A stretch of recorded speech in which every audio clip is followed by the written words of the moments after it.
నమస్కారం మనమన్యం మీడియా వార్తలకు స్వాగతం। అల్లూరి సీతారామరాజు జిల్లా కేంద్రం పాడేరులో శుక్రవారం నాడు ఆదివాసీ గిరిజన సంఘం ఆధ్వర్యంలో భారీ ర్యాలీ నిర్వహించారు। అంబేద్కర్ కూడలి నుండి ఐటీడీఏ వరకు వందలాది మంది ఆదివాసీ గిరిజనులతో పెద్ద ఎత్తున ర్యాలీ నిర్వహించారు। ఈ నేపథ్యంలో ఐటీడీఏ గేట్ ఎదుట ధర్నా చేపట్టారు।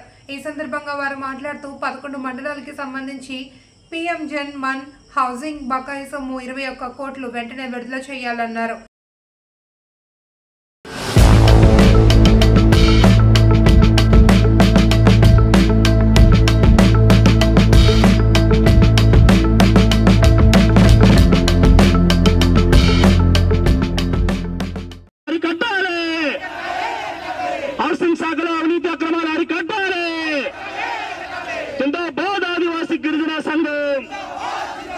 పీఎం జన్మన్ లబ్ధిదారులకు ఇళ్ల నిర్మాణానికి పెరిగిన ధరలకు అనుగుణంగా ఒకరికి 10 లక్షల రూపాయల వరకు పెంచాలని, అర్హులైన పీవీటీసీ తెగల వారికి మరియు పేద గిరిజనులు అందరికీ ఇళ్లు మంజూరు చేయాలి అని అన్నారు। అదేవిధంగా పీఎం జన్మన్ లబ్ధిదారుల నుండి అక్రమ అవినీతికి పాల్పడుతున్న హౌసింగ్ శాఖ అధికారులపై చర్యలు తీసుకోవాలి అని, ఇళ్లు లేని గిరిజనులకు ఇళ్ల స్థలం మంజూరు చేసి పట్టా ఇవ్వాలి అని గిరిజన సంఘం నాయకులు డిమాండ్ చేశారు।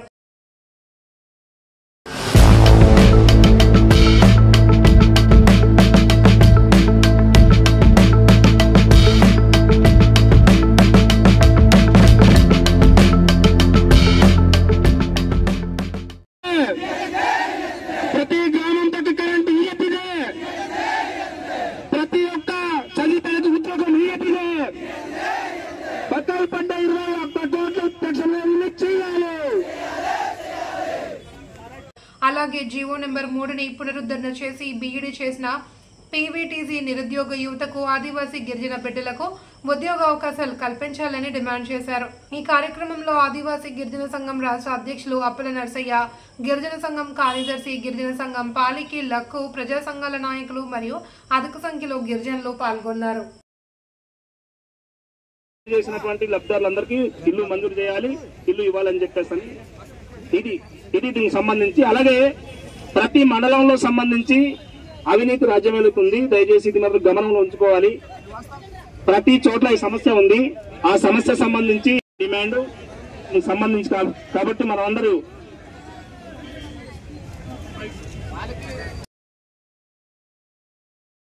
ఐటీడీఏ పరిధిలో 20,000 మంది పీవీటీసీ హౌసింగ్ లబ్ధిదారులు ఉన్నారు।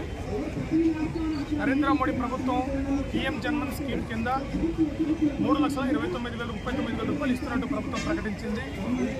ఇల్లు నిర్మాణం ప్రారంభించిన పీవీటీసీ గిరిజనులకు దాదాపు గత 4-5 నెలల నుండి 25 కోట్ల రూపాయలు డబ్బులు హౌసింగ్ బిల్లు చెల్లించకపోవడం వల్ల మొండిగోడలుగా దర్శనమిస్తున్నాయి।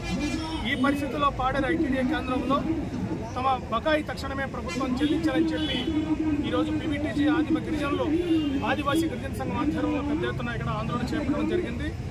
ఈరోజు ప్రభుత్వానికి హెచ్చరిక చేయదలుచుకున్నాం।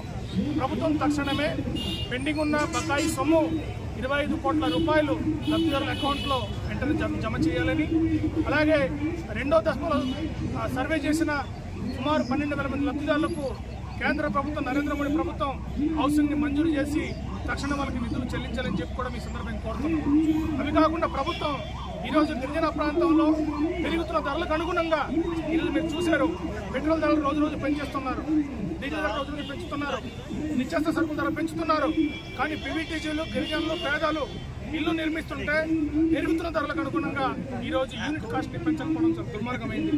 అందుకే మోడీ ప్రభుత్వానికి, చంద్రబాబు గారికి మేము విజ్ఞప్తి చేస్తున్నాం, తక్షణమే ఈరోజు ఏజెన్సీ ప్రాంతంలో పీఎం జన్మల్లో ఇల్లు నిర్మిస్తున్న గిరిజనులు కావచ్చు, పేద గిరిజనులు కావచ్చు, వాళ్ళందరికీ ఇల్లు యూనిట్ కాస్ట్ 10 లక్షల రూపాయలు పెంచాలని చెప్పి కూడా మేము ప్రభుత్వానికి ఈ సందర్భంగా మేము డిమాండ్ చేస్తున్నాం। అదే సందర్భంగా ఈరోజు పీవీటీసీ ఆదిమ తెగలు మాతృభాష విద్యాబోధన చాలా కీలకమైనది। అటువంటి వారికి ఈరోజు ఇప్పటి వరకు రెన్యువల్ చేయకుండా గ్రామంలో స్కూల్స్ ఫంక్షన్ చేయకుండా, రెగ్యులర్ టీచర్ నియమించకుండా ప్రభుత్వం గిరిజన ప్రాంతాల్లో మరింత వెనుకబాటుకు నెట్టే పరిస్థితిని ఈ గిరిజన బంధువులు కనిపిస్తుంది.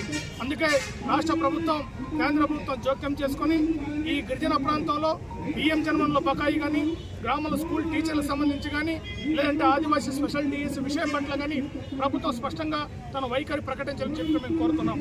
రేపు గవర్నమెంట్, ముఖ్యమంత్రి గారు ఆదివాసీ ప్రాంతంలో స్పెషల్ డిఎస్సి మీద గిరిజన ప్రాంతాల్లో గిరిజనులకు ఉద్యోగాలు ఇస్తామని ముఖ్యమంత్రి ప్రకటించారు.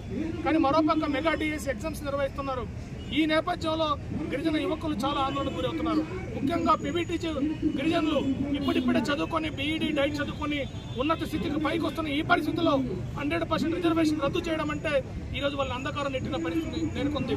అందుకే ప్రభుత్వం, రేపు ముఖ్యమంత్రి గారు బార్డర్ వస్తున్న సందర్భంగా ఆదివాసీ మెగా డిఎస్సి నోటిఫికేషన్ విడుదలపై 100% రిజర్వేషన్ అమలుపై స్పష్టమైన రూట్ మ్యాప్ ప్రకటించాలని చెప్పి మేము ప్రభుత్వం కూడా విజ్ఞప్తి చేస్తున్నాం. అందుకే ప్రభుత్వం ఒక సానుకూలంగా స్పందన చేసుకుని గిరిజన సమస్యలపై స్పష్టమైన వైఖరి ప్రకటించి సమస్య పరిష్కారానికి కృషి చేయాలని చెప్పి కూడా మేము కోరుతున్నాం. ప్రభుత్వం గారు ఒకవేళ ఆ పద్ధతులు రెస్పాండ్ కాకపోతే రేపు ముఖ్యమంత్రి దృష్టికి ఆదివాసీ సంఘాలు, గిరిజన సంఘాలు, మొత్తం మేధావులందరూ కలిపి ముఖ్యమంత్రి దృష్టికి ఈ జీవో నెంబర్ 3 కావచ్చు, 100% రిజర్వేషన్ కావచ్చు, మెగా డిఎస్సి కావచ్చు, స్పెషల్ డిఎస్సి కావచ్చు, ఈ పీవీటీ జన్మానికి సంబంధించిన సమస్యలు ఏవైతున్నావు వాటిని కూడా సీఎం దృష్టికి తీసుకెళ్లి పరిష్కారం కోసం కూడా మేము ప్రయత్నం చేయాల్సి అనుకున్నాం.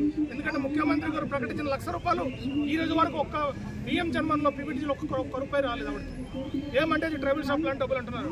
ట్రైబల్ షాప్ లాంటి డబ్బులు ముఖ్యమంత్రి గారు రిలీజ్ చేయాలి. కానీ ముఖ్యమంత్రి గారు రిలీజ్ చేయకుండా ఈ రోజు వరకు దాన్ని నిర్లక్ష్యం వహించారు. ఎన్ఆర్జీఎస్ లో ₹39,000 రావాలి. అది కూడా ఈ రోజు వరకు మెయిన్ డేస్ వర్కింగ్ అని చెప్పి ఇప్పటి వరకు దాన్ని ఫైనల్ చేయకుండా డబ్బులు ఇప్పటి వరకు నిలుపుదల చేసిన పరిస్థితి ఉంది. కాబట్టి ఇటువంటి పరిస్థితుల్లో 30వ తేదీ నాటికి ప్రభుత్వం సమస్య పట్ల స్పష్టమైన వైఖరి ప్రకటించి అధికారులు చర్చించి దానికి సానుకూలమైన ఒక వైఖరి తీసుకోకపోతే ముఖ్యమంత్రి దృష్టికి సమస్యను తీసుకెళ్లాలని చెప్పి ఆదివాసీ గిరిజన సంఘం భావించింది. కలిసి వచ్చే అన్ని సంఘాలు, ప్రజా సంఘాలు, ఉద్యోగ సంఘాలతో కలిపి రేపు రాబోయే కాలంలో ముఖ్యమంత్రి గారు మేము ఒత్తిడి తీసుకొచ్చి, ప్రభుత్వం ఒత్తిడి తీసుకొచ్చి ఈ గిరిజన సమస్యల పరిష్కారం కోసం కృషి చేస్తామని చెప్పి అందరూ విజ్ఞప్తి చేస్తాం. అల్లూరు సీతారామరాజు జిల్లా పాడేరు ఐటీడీఏ పరిధిలో బియ్యం జన్మన హౌసింగ్ లబ్ధిదారులకి రావాల్సిన బకాయి విడుదల చేయాలని చెప్పేసి ఆదివాసీ గిరిజన సంఘం ఆధ్వర్యంలో ఈరోజు జిల్లా కేంద్రంలో ధర్నా కార్యక్రమం నిర్వహించడం జరుగుతుంది. దాదాపు 19,000 మంది లబ్ధిదారులు రావాల్సిన బకాయి ₹25 కోట్ల రావాల్సి ఉంది. ఈ డబ్బులు తక్షణం విడుదల చేయాలని చెప్పేసి ఈ సందర్భంగా డిమాండ్ చేస్తున్నాం. అంతేకాకుండా రాష్ట్ర ప్రభుత్వం ₹1,00,000 పెంచామని చెప్తున్నారు. ఆ ₹1,00,000 ఇప్పుడు దాకా ఇవ్వలేదు. ఎస్సీఎస్సీ సప్లాన్ ద్వారా ఇస్తామని చెప్పేసి డబ్బులు లేవని చెప్పేసి రకరకాల కారణాలు చెప్తున్నారు. కాబట్టి పాడేరు పర్యటన వస్తున్న ముఖ్యమంత్రి గారు ఈ విషయం మీద స్పష్టమైన ప్రకటన చేసి ₹1,00,000 కలిపి బియ్యం జన్మన హౌసింగ్ లబ్ధిదారులకి జమ చేయాలని చెప్పేసి ఈ సందర్భంగా డిమాండ్ చేస్తున్నాం. అంతేకాకుండా ఇప్పుడే హౌసింగ్ అధికారులు ప్రకటించారు, ఏజెన్సీ వ్యాప్తంగా 35,000 ఇల్లు మంజూరు అయితే కేవలం 1,390 ఇల్లు మాత్రమే పూర్తయినాయని చెప్పేసి. అంటే వీళ్ళు సక్రమమైన పద్ధతిలో సకాలంలో బిల్లు ఇవ్వకపోవడం వల్లే ఇల్లులు పూర్తి కావడం లేదు. ఆ రకంగా జరుగుతుంది. అంతేకాకుండా హౌసింగ్లో అవినీతిమయంగా నడుస్తుంది. డబ్బులు ఇచ్చిన వాళ్ళకి బిల్లులు చెల్లిస్తున్నారని చెప్పేసి లబ్ధిదారులు ఆరోపిస్తున్నారు. ఈ విషయం మీద ప్రభుత్వ అధికారులు, ప్రభుత్వం స్పష్టమైనటువంటి సమగ్రమైనటువంటి విచారణ జరిపించాలని చెప్పేసి ఈ సందర్భంగా డిమాండ్ చేస్తున్నాం. అంతేకాకుండా ఈ ప్రాంతంలో ఇల్లులు కట్టాలంటే 20x18 అడుగులు ఇల్లులు కట్టి స్లాబ్ వేయాలంటే ఖచ్చితంగా ₹10,00,000 మంజూరు చేయాలని చెప్పేసి మేము డిమాండ్ చేస్తున్నాం. అంతేకాకుండా 2.0 సంబంధించి సర్వే చేశారు ఏజెన్సీ వ్యాప్తంగా ఆదివాసులు మొత్తం కలిపి. ఇప్పుడు నేటికి వచ్చి ఒకరు కూడా ఇల్లు మంజూరు చేయలేదు. 2.0లో సర్వే చేసిన ప్రతి గిరిజనుడికి ఇల్లు ఇవ్వాలని చెప్పేసి మేము డిమాండ్ చేస్తున్నాం. లేని పక్షంలో ఖచ్చితంగా ఆదివాసీ గిరిజన సంఘం ఆధ్వర్యంలో పెద్ద ఎత్తున పోరాటానికి సన్నద్ధం అవుతుందని చెప్పేసి ఈ ప్రభుత్వానికి హెచ్చరిస్తున్నాం.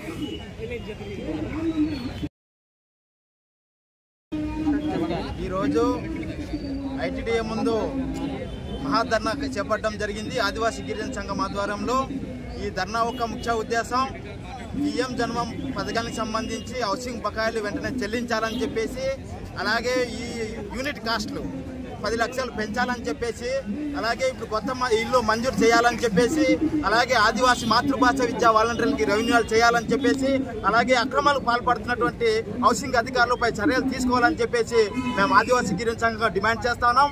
అది కాకుండా ఈ 1వ తారీఖున ముఖ్యమంత్రి గారు ఏజెన్సీలో పర్యటన ఉంది. ఈ పర్యటనలో ఏజెన్సీ ప్రాంతంలో 5th షెడ్యూల్లో 100% ఉద్యోగ నియామక చట్టం కోసం చెప్పేసి స్పష్టమైన వైఖరి ప్రకటించాలి.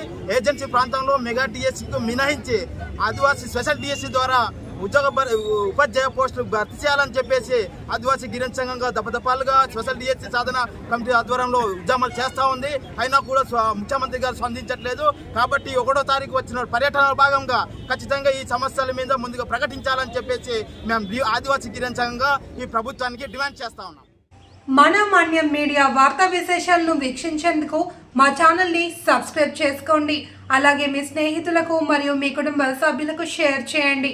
మా అప్డేట్స్ ఎప్పటికప్పుడు మీ మొబైల్ ఫోన్లో నోటిఫికేషన్ రూపంలో రావాలంటే పక్కనే ఉన్న బెల్ ఐకాన్ మీద క్లిక్ చేయండి. Thank you for watching.